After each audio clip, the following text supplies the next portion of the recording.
Erin Dallas, and she did a 2-page layout, but I am only focused on that left side page. So I cropped that down, and you can see in the upper corner what Erin did on her sketch. And for her, because it's a 2-page layout, those lines that are at the top and bottom go horizontally across both pages to tie it in nicely. So I have these photos from when we went to the Crystal Palace and did a dining experience, or a character dining experience, with Winnie the Pooh. And I grew up just absolutely loving Winnie the Pooh. I have things that are from the 100 Acre Woods all over my house. Just something that brings me joy, makes me smile. And thankfully my husband also enjoys that. He was unfamiliar with Winnie the Pooh until I read him the books. When we would travel, his parents' house was about 4.5 hours away from us. And so on the car ride up, I would read to him from Winnie the Pooh. So he got to hear the many adventures of Winnie the Pooh, and I did voices and everything. So we had fun with that. So I'm trying to keep it in close to that 8x10 photo collage, I will call it. But I end up moving these photos around a lot. That's why I'm going ahead and talking over, instead of saying, oh look, I moved them again. Now I'm swapping left to right. Oh, now I realize that I need a balance of the yellow and the oranges on the thing. Because these are all the things that go through my head as I create layouts and try to have them be photo centered, but also story centered. And it was funny, when we were at this meal, I had little pigtails in, and Tigger came by and had pulled the pigtails. These are 2 different days.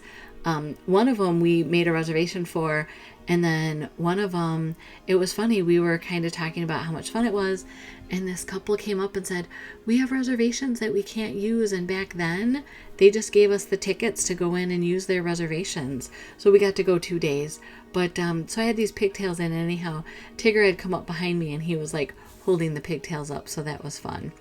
So I'm just trying to make sure that my double exposed photos can tell the story, and I'm thinking here that I'm going to go ahead and use a flip flap and kind of, I'll have some open space around the photos that have people in it, if that makes any sense. So I'll be able to mat those and just give them a little more weight, as they say in the project. So I'm cutting those down. I know that I'll need to cut my flip flap down, and I will show that, how I do that later. And then because my husband is totally double exposed and you can't see his face, I'm cutting him right out of the picture with Piglet. So it's just going to be Piglet and I, and I'm making that into a square. And I just thought, kind of nestling it in there, and I'll still have the bigger frame to go on the layout. So I love my Versamat. For me, it just really helps me figure out where I want to place things, what sizes I need, all of the little things that I don't even have to think about anymore. It just comes together. So while I am playing with my photos again, which I will do over and over again, and I'm also going to try to pick papers, I will tell you about the 30 Days of Sketches. It's something that Christy's Beautiful Life has hosted. This is the 13th round, and she now has people send her sketches that are exclusive to this hop. And the last time I checked, there was over 200, maybe even closing in on 300, I don't remember, videos in the playlist for everybody that's participating in this hop this month. So you can go and see what everybody else did on the different days with the different sketches, how they interpreted them. And maybe that will give you some ideas and inspiration for getting out your photos and getting them into the albums, get them out of their boxes and out where people can enjoy them. So I went to the Cricut and I cut out Old Friend, and I thought it was great. I just did a curved edge, one of the shapes that comes free in the Cricut design space, and I didn't realize how kind of rustic of a cut it was going to be on the border. But for this page with Winnie the Pooh from the 100 Acre Woods, I think it's perfect. So I wanted to add some wood grain in here. Pooh lives in a tree in the woods. It needed wood grain. But then when I had put that on the white background, it was just too stark. So then I added in this 4 Seasons spring pattern paper. And I really liked that, but it was almost too busy for me. It's funny, this whole month I've been doing busier pattern paper layouts than I've ever done before. So I'm going to jump over and talk about cutting down this flip flap, and I like to leave about a 1/16 of an inch, or actually it's an 1/8 of an inch, excuse me, and then I use the red score line tape and go ahead and seam it together with that score line tape. This is the very end of my spool here, so I had to struggle with it off camera to get it to come off that roll. It got smushed in travel. So I'm just laying it on the inside of this flip flap, and then I will peel the red protective coat off the second side and glue it together, and then it gives the same amount of border on all sides of this. And because my photo is not a full 4 inches tall, I also will fold that down, you'll see here, and add more score tape so that the flip flap itself is securely fastened and doesn't come down a little bit. If you haven't done this, or if you folded down a flip flap but haven't added tape to the top, you'll know what I mean, that it's just a little loose on the page. So to avoid that, I go ahead and add, again, the red score tape right at the fold at the top of the photo, and that secures it fully to my scrapbook page. I'm one of those people that I go ahead and secure my flip flaps to my pages. Some secure them to the outside of the page protectors. And at the end, I kind of show you what I do to cut a slit in my page protector to feed that flip flap through so that it is on the outside, but it's also attached to the page that's on the inside. And I hope that makes sense.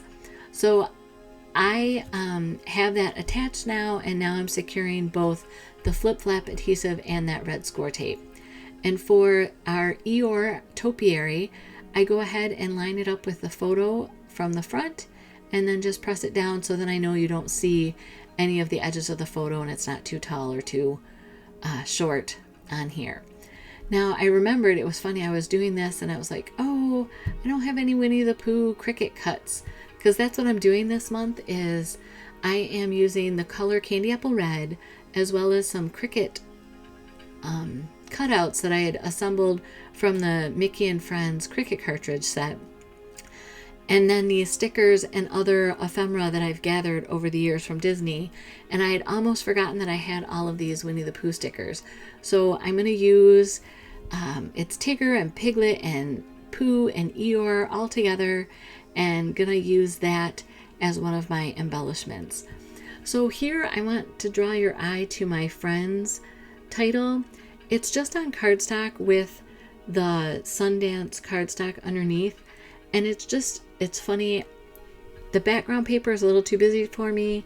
This cardstock is a little too plain. And I show you what I do, but it's hard to see on the camera, and I apologize for that.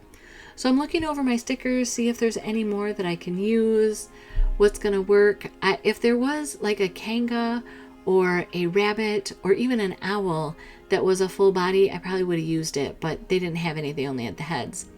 So this is one of the new stamp sets from Close to My Heart called Design Elements, and it has these slats of wood, and I'm using a real faint mink color, so it kind of gives a tone-on-tone effect. You can kind of barely see it on camera down by the S, but in real life it really gives that wood grain feel, and it kind of changes the feel of the page.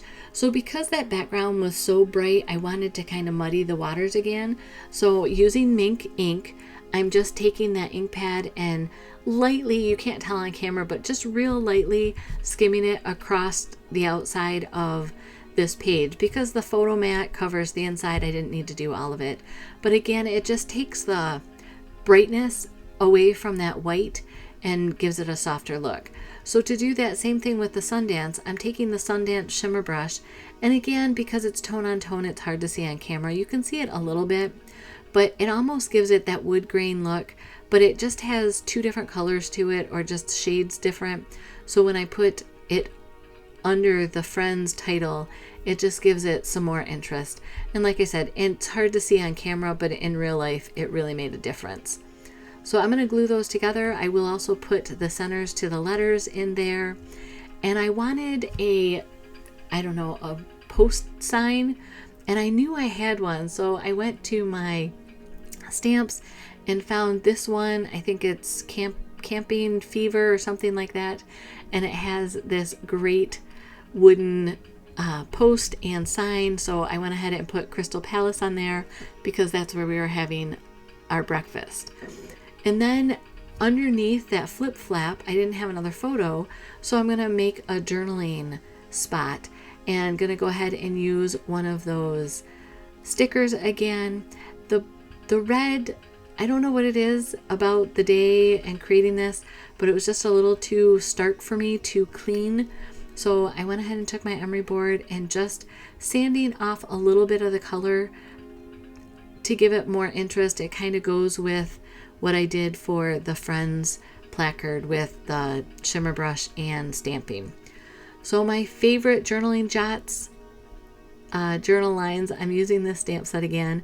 If you haven't watched my channel, this is something that I use. There's two different lines. One is this long one and one of them is tall with shorter lines, and I use it all the time in my scrapbooks for putting lines on things. So I've done my journaling. I added two more of the balloons from the sticker sheet, and this layout is coming together. I think just need to add a little bit of bling, because who doesn't like bling? And we were going to call this done. In the description below the video, products are listed and favorite tools that I like. Most of the papers I'm using right now are no longer available from Close to My Heart. I'm doing some major stash busting. But there are tools that I use, and if it's an Amazon link, Amazon does give me a thank you for sending you over there, but it doesn't cost you any more. And I'm using some of these old sparkles. A couple of them got away from me, but I just wanted to Crystal Palace, have crystal sparkles, just something little to kind of highlight and help bring your eye around the page. So here I'm going to show you, I'm not actually going to cut the the page protector, but I'm going to show you what I do. So I just take an X-Acto knife and I literally, without anything underneath it, just draw it right along the top of the flip flap with the knife edge down, and then you can pull that flip flap through. So I don't know if you can see some of those details that I put on, but be sure to check out what everybody else did with the 30 days of sketches. All the links are below in the video, and I hope you have a blessed day. Thank you.